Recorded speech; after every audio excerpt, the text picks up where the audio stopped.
ಮೇಷರಾಶಿಗೆ ಬರುವಂಥ ಜೂನ್ ತಿಂಗಳಲ್ಲಿ ಬಹಳಷ್ಟು ಫೈನಾನ್ಷಿಯಲ್ ಕಾಂಪ್ಲಿಕೇಶನ್ಸ್ ಬರುವುದವು. ಅದರ ಬಗ್ಗೆ ಡಿಟೇಲ್ ಆಗಿ ತಿಳಿದುಕೊಳ್ಳಲು ಈ ವಿಡಿಯೋನ ಎಂಡ್ವರೆಗೂ ನೋಡಿ, ನಿಮ್ಮ ಆತ್ಮೀಯರೊಂದಿಗೆ ಶೇರ್ ಮಾಡಿ. ಮೇಷರಾಶಿಗೆ ಬರುವಂಥ ಜೂನ್ ತಿಂಗಳಲ್ಲಿ ಸೂರ್ಯ ತೃತೀಯ ಭಾವದಲ್ಲಿ ಗೋಚರ ಮಾಡ್ತಾ ಇದ್ದಾನೆ.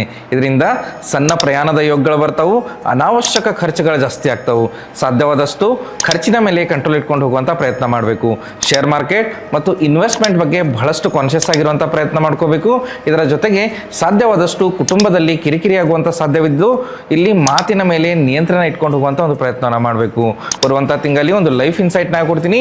ಈ ತಿಂಗಳು ನಿಮ್ಮ ಆಕ್ಷನ್ಸ್ ನಿಮ್ಮ ಫ್ಯೂಚರ್ ಲೈಫ್ಗೆ ಒಂದು ಡೈರೆಕ್ಷನ್ ಅನ್ನು ಕೊಡುತ್ತೆ. ಇದರ ಜೊತೆಗೆ ಒಂದು ಹೆಲ್ತ್ ಟಿಪ್ ಅನ್ನು ಕೊಡ್ತೀನಿ. ಈ ತಿಂಗಳು ಥ್ರೋಟ್, ನೆಕ್ ಮತ್ತು ಸ್ಲೀಪ್ ಡಿಸ್ಟರ್ಬೆನ್ಸ್ ಬಗ್ಗೆ ಬಹಳಷ್ಟು ಕಾನ್ಷಿಯಸ್ ಆಗಿರುವಂಥ ಒಂದು ಪ್ರಯತ್ನ ಮಾಡ್ಕೋಬೇಕು. ಇದರ ಜೊತೆಗೆ ಒಂದು ಪವರ್ಫುಲ್ ರೆಮಿಡಿಯನ್ನು ಹೇಳ್ಕೊಡ್ತೀನಿ.